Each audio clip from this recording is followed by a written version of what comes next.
just before this video starts, if you guys are new, go down below, leave a like on whatever video you're watching here, click subscribe, and turn on the notification bell to never miss a video. This will enter you guys in a chance to win the subscriber shoutout. I will be doing one of these shoutouts at the beginning of every video like this. You have to go down below and type "I liked and subscribed," and please pick me for the subscriber shoutout. Anyways, that's going to be it, and let's jump into the video.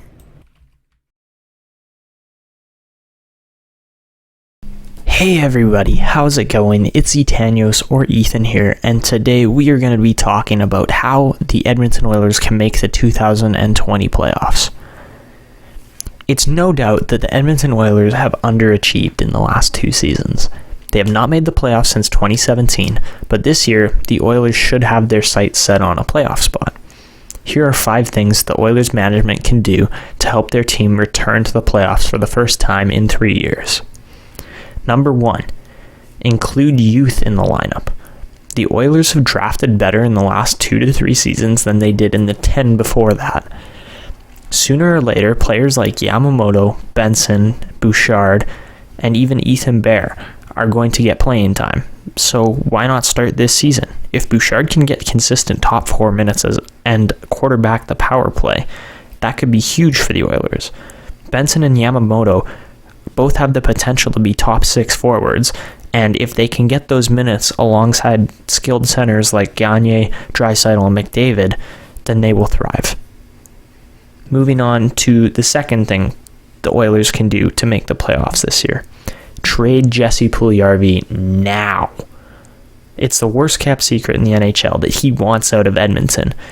His value has steadily decreased over the last 2 to 3 seasons, and he just needs to be moved for any kind of forward help that the Oilers can get. It's possible that they could pair him with a draft pick, but that leads me on to my next point. Number 3, get another good winger.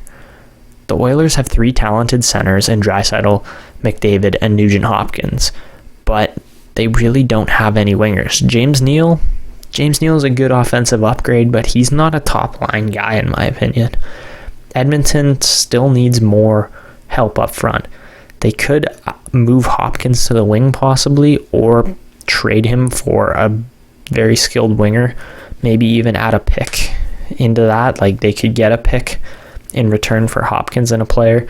And again, Puljujarvi must get them a top 6 forward for this season.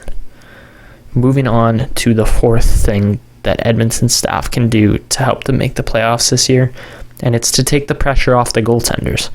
Koskinen was okay last year, but he wasn't worth the $4.5 million a year contract that Chiarelli gave him, and there's not much that we can do about the Chiarelli deals, but Mike Smith is a good addition to go along with Mikko Koskinen.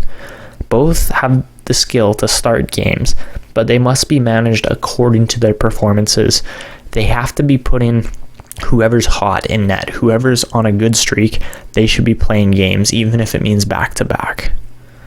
And moving on to my last point, and again, this very much has to do with the lineup, and not so much the goalies this time, but actually the entire lineup, and it's to find a consistent lineup this season.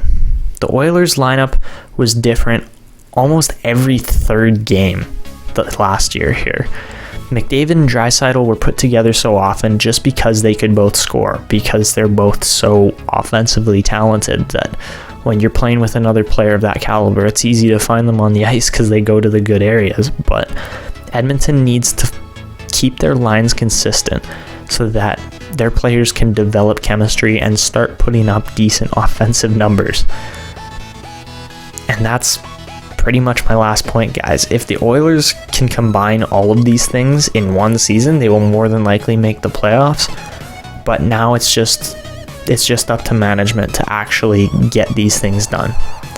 So that's it for this video. I know it was a quick video, but if you guys enjoyed, go down below, subscribe to the channel if you're new, comment if you think there's any other ways the Oilers can improve on the lineup, and I hope you enjoyed.